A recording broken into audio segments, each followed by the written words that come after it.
ऋषिजीको भनाइ के छ ल भन्नुस्। अहिलेको अवस्थामा हाम्रो देशमा युवाहरू चाहिन्छ। सुदन गुरुङले गिरेमनको हजुर धेरै राम्रो काम गर्नुभएको, भ्रष्टाचारलाई कारबाही गर्ने, सुशासनको प्रत्याभूति दिने, पीडितहरूलाई न्याय दिने काम गर्नुभएको। मैले सुरुदेखि नै सुदन गुरुङलाई गृहमन्त्री बनाउनुपर्छ भनेर बहस गरेको मान्छे पनि हो।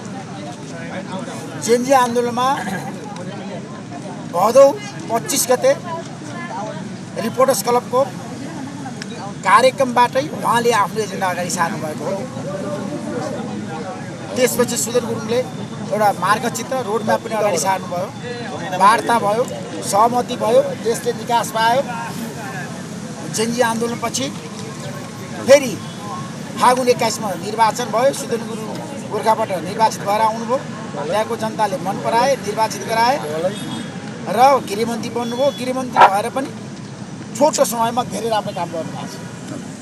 तपाईँ अहिलेको अवस्थामा तपाईँहरू युवाहरू, जेनजी साथीहरू, घाइतेहरू, शहीद परिवारहरू, सुदन गुरुङ फेरि चाहिन्छ होला गृहमन्त्री बनाउनुपर्छ भनेर तपाईँहरू लाग्नु भएको छ।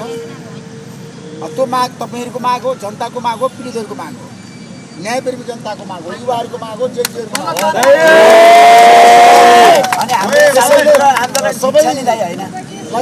हजुर सुदन दाइको लागि आउनु भएको एमआइटी घरमा राम्रा मान्छेहरूलाई हामीले सहयोग गर्नुपर्छ, समर्थन गर्नुपर्छ। राम्रो मान्छेलाई हामीले आग्रह पूर्वाग्रह राखिकन इमान्दारीका साथ न्यायको लागि, किनभने हाम्रो देशमा राम्रो काम गर्ने मान्छेहरूलाई कहिलेकाहीँ दुःख दिने, असफल बनाउने काम पनि भएको छ।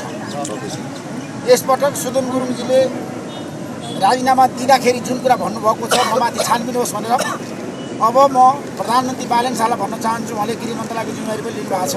छानबिन गरेर वास्तविकता बाहिर ल्याएर सुदन गुरुङलाई न्याय दिनुपर्छ।